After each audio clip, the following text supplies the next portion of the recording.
सहमतिमा आउनुपर्छ ल सहमतिमा आउले पहिला तिमी सहमतिमा आउन अनि सहमतिमा आउँदैन ल बाचा गर यहाँ ल 3 नम्बर बुनासम्म त सहमति भइ नै हाल्यो अब 4 नम्बर बुनाको कुरा गरौँ जो बुढेसकालमा आएर तिमीले घरमा अर्को स्वास्नी ल्याउन पाउँदैन ल यो कुरामा सहमतिमा आऊ कसरी सहमतिमा आउने जब तिमी बिहा गरेर अन्त्य जान्छ अनि यो घरमा म एक्लै पर्दैन म एक्लै यो घरमा कसरी बस्ने मैले अर्को बिहा गर्नु परेको परेन हो यो कुरामा सहमतिमा आउला ए म बिहा गरेर मेरो बुढाको घरमा बस्छु भन्दा नि होला तिमीले म त बिहा गरेर त्यो बुढालाई ल्याएर चाहिँ राख्छु अनि कसरी हुन्छ तिमी एक्लै बुढा त्यसले भने जस्तो तेरो पहिलो रोलो आएर यहाँ बस्छ नि आजकलको जमानामा कोही पनि गर्दैन बस्दैन बस्छ उठ्यो उठ्छ तर तिमीले अर्को बिहा चाहिँ गर्न पाउनु नै यहाँ यो भगवान मैले किन अर्को बिहा गर्नु हुँदैन जुन यो बुढेसकालमा एउटा राम्रो जीवन साथी लिएर मजाले बुझौँ भनेको बिहा गर्नु हुने हुन्छ मैले बिहा गरेर तिमीले के हुन्छ मलाई सौटिने आमा आउँछ मेरो आफ्नै आमालाई सौटा आउँछ अनि त्यसपछि यहाँ सुन न तिमीले मलाई हेला गर्न थाल्छ मेरो आमालाई छोटपटक दिन्छ हो त्यही भएर तिमीले बिहा गर्न पाउँदैन थाहा भयो मेरो आमाको कुरा चाहिँ नगर मैले अर्को बिहा गरे पनि नगरे पनि तेरो आमा यो घरमा आउँदै आउँदैन मैले तेरो आमालाई छोडिसक्यो तिमीले छोरी भन्नेमा मेरो आमालाई छोडिन्छ यो बुढेसकालमा साथी बनाएर राख ल यो कुरामा सहमतिमा आउँछु यहाँ यार बुने त जे भन् म तेरो आमालाई यो घरमा ल्याउन ल त्यसमै म पनि सहमतिमा आउँदैन यार छोरी तिमी जे भन म मान्छु हो तर तिम्रो आमा ल्याउने कुरो चाहिँ यहाँ गर्दै नगर त सुरुमा मेरो आमालाई ल्याऊ होइन भन्छ वार्ता भानिन्छ वार्ता हुँदैन बारिन्छ तर तिम्रो आमा ल्याउने कुरो चाहिँ गर्दै नगर यहाँ कुरा त्यही हो यहाँ मेरो आमा 1 ल्याऊ 2 ल्याऊ 3 ल्याऊ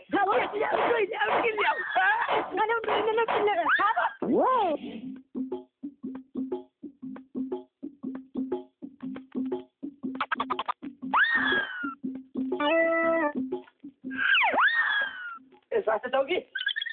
स्वास्थ्य चौकी हेर स्वास्थ्य चौकी मेरो स्वास्थ्य पुलुङ पुलुङ लड यो सुन्छे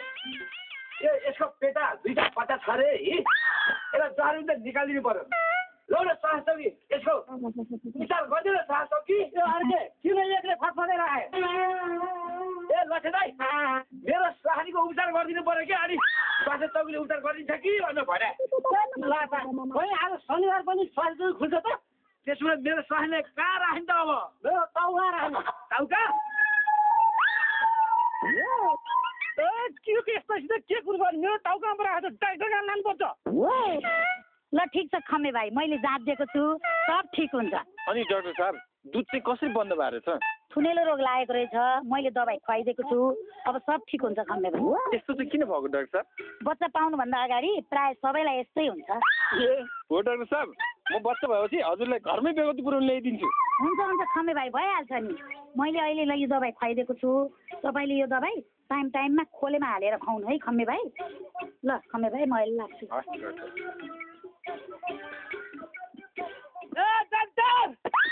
मेरो बिरामीको उपचार गरिदिनु पर्यो के हुन्छ तपाईँको बिरामीलाई खालि वाक वाक गर्थे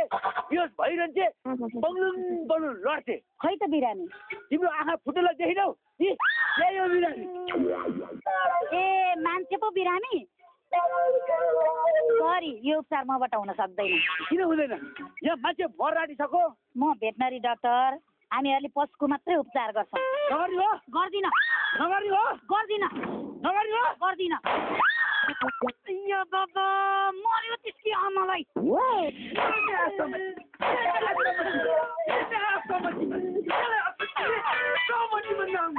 यसरी सहमतिमा नआउनेहरूलाई त यसै गरी सोच्नु पर्ने भन्नुपर्छ अनि आउँछ सहमतिमा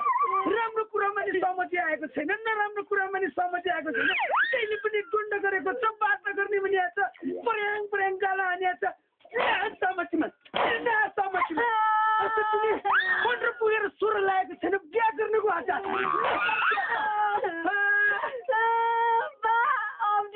तिमीले जे भने नि मान्छु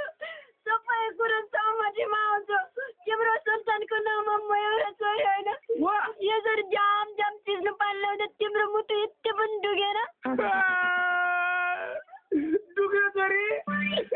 अरे शिवा म पनि कस्तो निष्ठुरी छ भने आफ्नो छोरीलाई यसरी प्रेम कुद्यो मैले यसरी मैले कुद्नु हुन्छ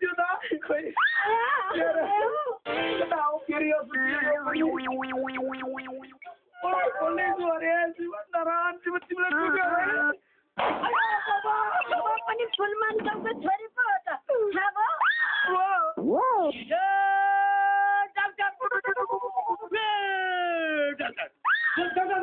छिटो बाहिर निस्किनु पर्यो यो मान्छे बुवा लागिसक्यो किन घोक्रो सुक्री गरेर कराएको मेरो स्वारीको उपचार गर्नु पर्यो यहाँ आज उपचार हुँदैन आज शनिबार पनि थाहा छैन शनिबार पनि म आफ्नो घरमा बस्न नपाउने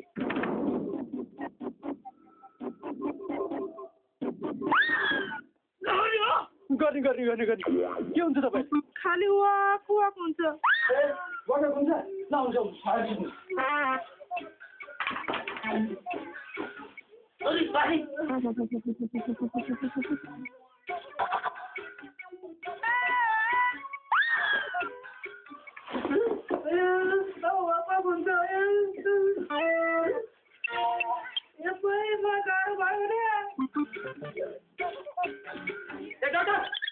किन डाक्टरले बिरामी जान्न नपाउनु जान्न त पाउनु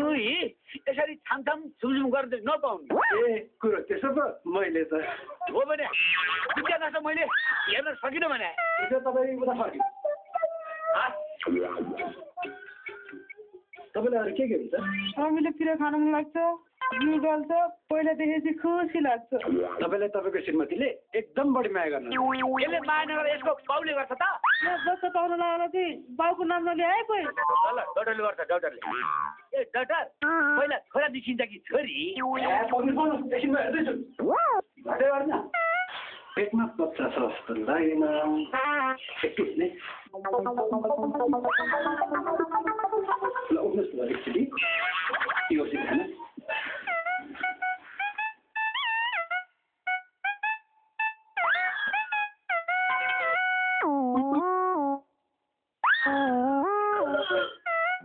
क्या हो ए डाक्टर बच्चा रुनी बेला भएन भने एक मिनट थामिहाल्छु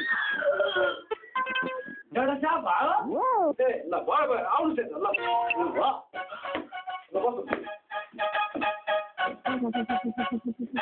होइन के अरे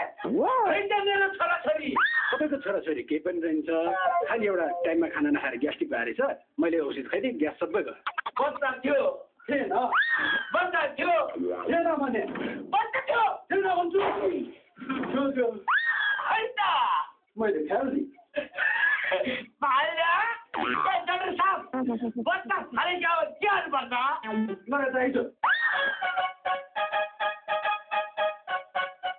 बुझी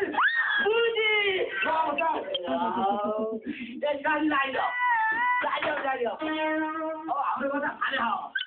अब हाम्रो बच्चा खालेपछि अब यो डक्टरले भने जस्तो